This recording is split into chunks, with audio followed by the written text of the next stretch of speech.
Right, shalom, shalom. First, I'd like to give all praises unto YAHAWAH, SHAM, YAHAWASHI, RACHAA, QADASH, and double honors unto the apostles and elders of Great Millstone.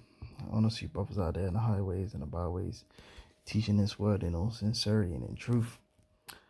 And I was watching this video that the elder Apostle Taha brought to our attention by Apologia Studios, where they had a character who, let me see if I can show you. Give me a second. I gotta get through this damn advert. You said you get it sorted. On observing the law, Yeah, so immediately this my character here, this dog that's returned to his vomit. I believe he was in the GOCC camp, which we don't agree with everything that they teach, but you know they do teach about the Israelites, right? This guy's gone back to being a Christian, so he's a complete moron. But anyway, there's a point he makes in here where he kind of speaks about, you know, the fact that we, the Hebrew Israelites, we speak a lot about identity. Our identity as Israelites and the identity of the nations is very important when it comes to our understanding of the scriptures, prophecy, you know, our doctrine. Okay, it's important to understand identity. Okay, and he kind of like puts that as if that's some kind of bad thing, you know, something crazy, when it only makes sense that if you have a book that's speaking about various peoples and speaking to various peoples and making promises and prophecies to specific people, it stands to reason that if you want to understand your part in any particular prophecy, you need to identify yourself in it, right? But you see, Christianity is ultimately just a joke. And the funny thing about it is that the people that gave him this doctrine where your identity doesn't matter are the same people that created for him a false identity, which put him at the bottom of life on the planet Earth and gave him low self-esteem. And then they created for themselves an identity that elevated them to the top of the food chain. But identity doesn't matter, right? Only when it comes to the scriptures, I guess. Now, I'm going to show you an example, because this is why it's very important. You see, our doctrine, our belief is based upon the promises that the Lord has made, right? If you call yourself believing in the gospel, the faith in the gospel is based upon promises.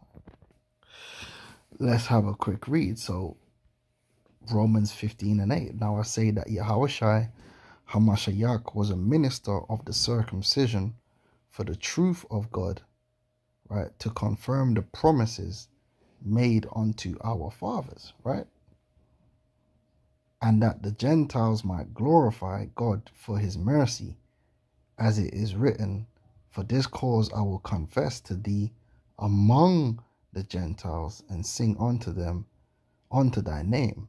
And again he saith, rejoice ye Gentiles with his people. And again, praise the Lord, all ye Gentiles, and laud him, all ye people.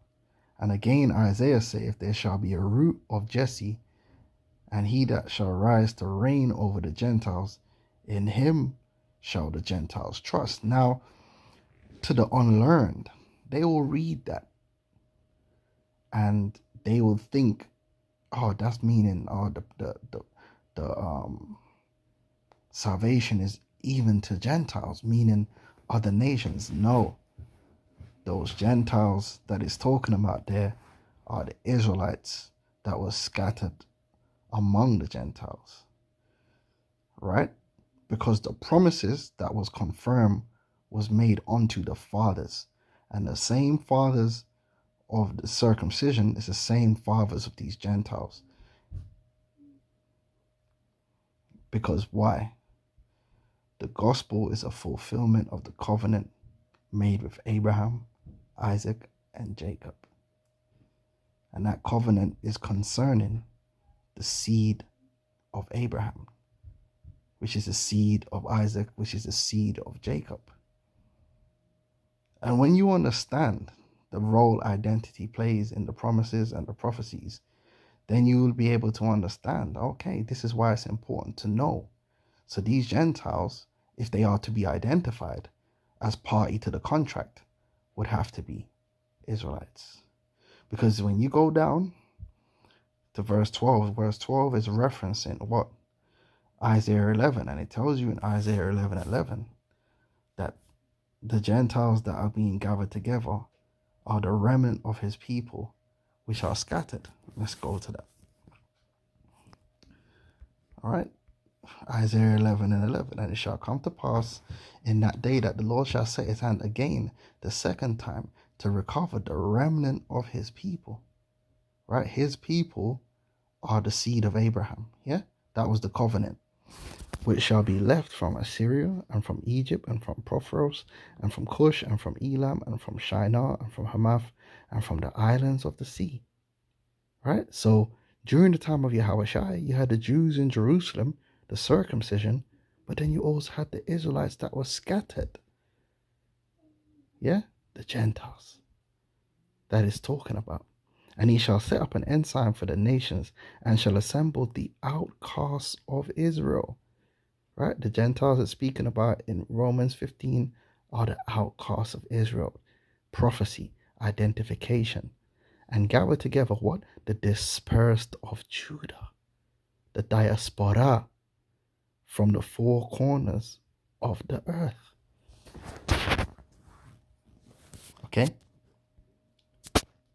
Let's go back to the because again, when we go into the book of Luke, the first chapter, right? We understand that the gospel is based upon the original covenant which was made.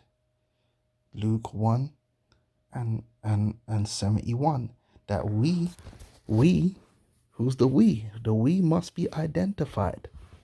That we should be saved from our enemies. Who are the enemies? They must be identified. This guy's got a problem with identification of nations for a reason. Because once you break the scriptures down, right, based upon identity, then it all makes sense. And Christianity isn't set up for you to make sense of the Bible. Because Esau, Edom, the man who controls that religion, doesn't want you to understand. His right hand is the right hand of falsehood. He controls the people through witchcraft and deception. And that's what these gatekeepers in Christianity is all about, to continue to lie. Well, your identity doesn't matter. Yes, it does. That we should be saved from our enemies, from the hand of all that hate us, to perform. Well, the Lord said what? Because the Lord said to the Israelites in Leviticus 26th chapter that one of the punishments for not keeping the laws was that he would deliver us into the hands of them that hate us. So now the Messiah is coming to deliver us out of the hand of them that hate us. It's all specific. But they don't want you to think in those specific terms. They want everything to be generalized and up in the air, when that's not how it was written. That's not how it was spoken. It wasn't speaking in general. The Lord always spake in specifics. When you read the book of Obadiah, the Lord's talking about the nation of Edom. That's specific. It's not general. To perform the mercy promised to our fathers, specifics. To remember his holy covenant, which the oath which he sware to our father Abraham, that he would grant unto us, that we, being delivered out of the hand of our enemies, might serve him without fear. So the whole gospel is based on salvation being brought to the people of the covenant, the people to whom the covenant was made. Yeah? Now, if we go back, right, Let's get Genesis 17 and 4. Now a covenant is a contract, and every contract has parties. Okay, let me show you something. You see, these people want to hold us to a standard that they don't even hold themselves. Listen, if one of these goofies, right? Let's pick this goofy right here. Let's say you had this goofy, right? And his father was a millionaire, and his father had a will. And in that will, his father, they had to get a lawyer, because when you draw up a will, you have to be specific. It's any contract or oath has to be specific. It can't be general, right? So his father got himself a lawyer, and just say this person's name is dog, dog returned to his vomit. Yeah, he's got a long name like that. Dog returneth to his vomit, right? Right? And it's gonna say him, it's gonna identify him completely, so there's no misnomer. Right? He's gonna receive such and such of the estate, blah blah blah. Now, imagine his father died now, and he goes to the hearing regarding the will, and they bring out the will, which is a contract, a covenant, right? And I walk in and go, yeah, I'm entitled to half. And they're going to say, well, where are you party to this will? Oh, it doesn't matter about my identity. Identity doesn't matter. No, identity does matter. It's a contract. So the parties need to be identified.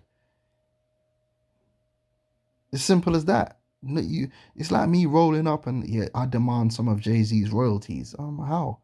Let's look at the publishing and the contracts. My name ain't gonna be there. Oh, it doesn't matter about identity. Yes, it does. It's a contract.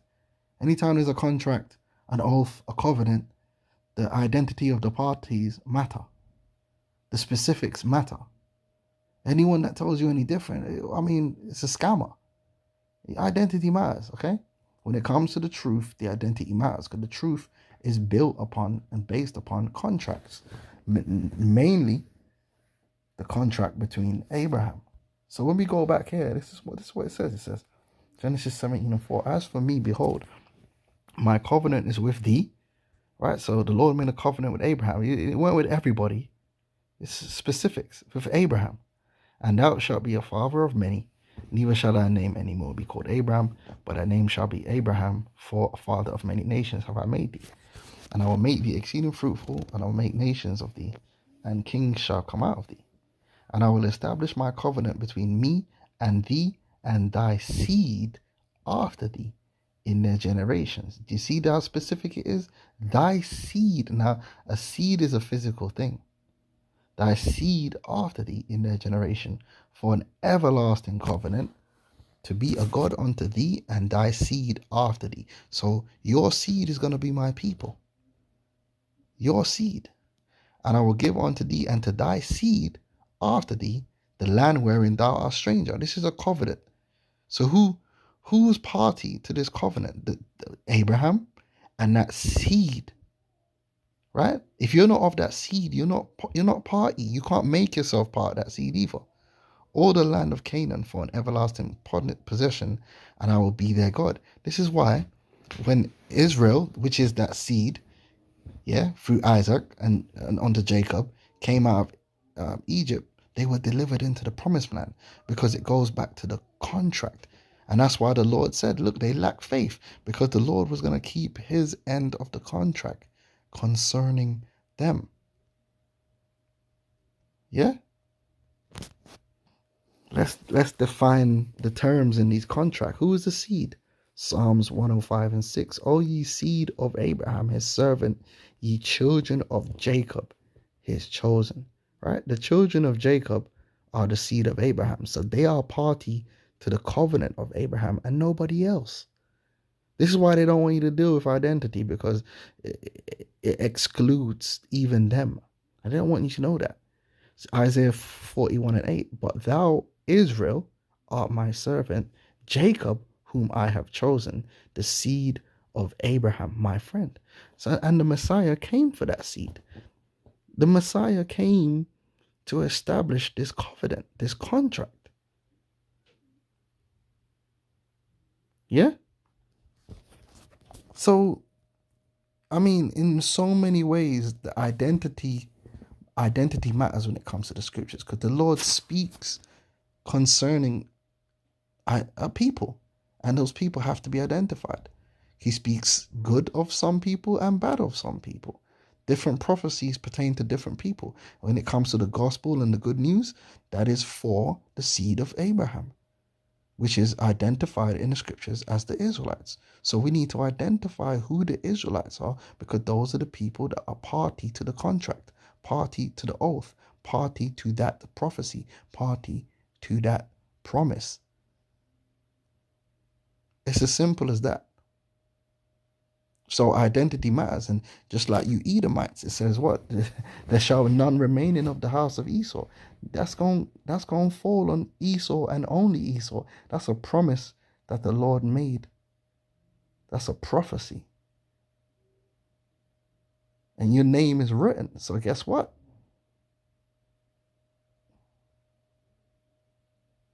Identity matters. It matters to the Most High.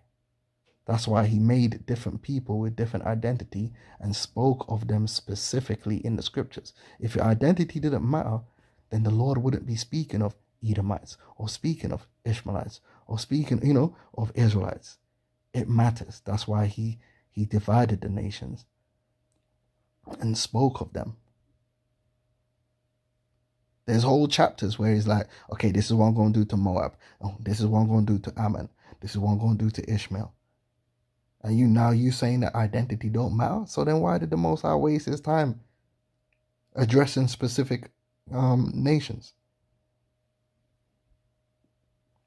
Anyway, that was just my thoughts on that, man. These dudes are clowns. Your identity matters. It's part of your faith, right?